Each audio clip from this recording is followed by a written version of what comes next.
Gonna make a quick video here. I'm in a 1988 Ford F-250. So if you have, I believe it's an 86 to early 90s F-series or a Bronco potentially, this can resolve your issue if you do not have blinkers, but you do have hazards. So I'm gonna turn my hazards on. And you can see here, left, right, and you can hear the hazard flasher clicking behind the glove box. I've got my key on, so I'm going to turn the hazards off. Beforehand, the left and right turn signals did not work. They do now. And you can hear that flasher nice and loud, the flasher relay. Here's right. The turn signal relay.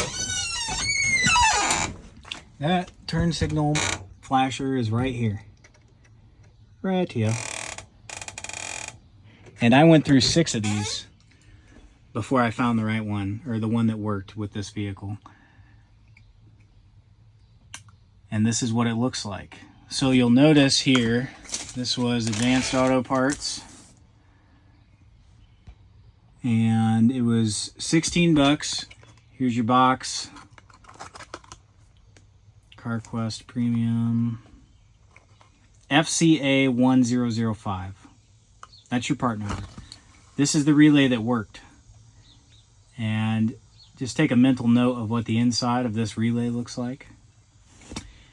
We tried 5 different Novita flashers of different styles. And if you look at the inside of that relay, you'll notice, or this flasher rather, you'll notice it's a little different than the inside of this one. This one's got some extra fun stuff going on. It's got a spring, it's got a little gear in there that turns. Well, that's exactly how this here, this is a 3rd flasher. This is the original. This is a Novita flasher. And you'll notice it's got the big coil with the spring in there, and there's a little gear that spins. I wish I knew the names, the technical names of that.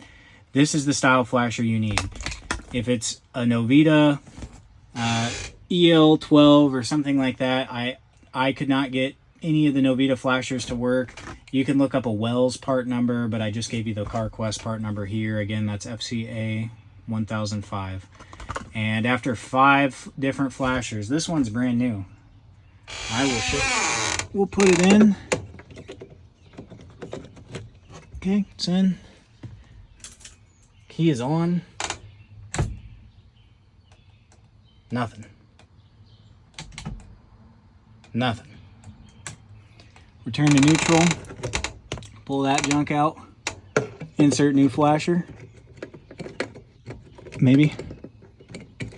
There we go. Key is still on.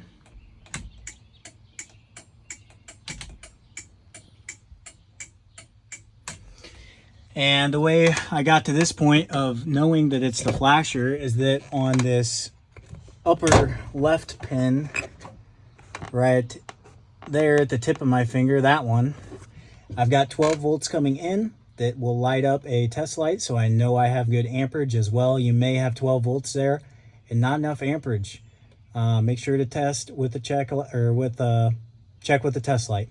And then on the right pin, you shouldn't have anything other than if you move the turn stalk signal down or you move the turn stalk switch up, then you should show a good ground there. If you have a multimeter or a power probe, you can test that, or you can take a test light and put the positive, you can put the clip on the positive battery terminal and put the test light on that terminal for the flasher, and it should light it up because that supplies a good ground and you've got 12 volts coming into your test light.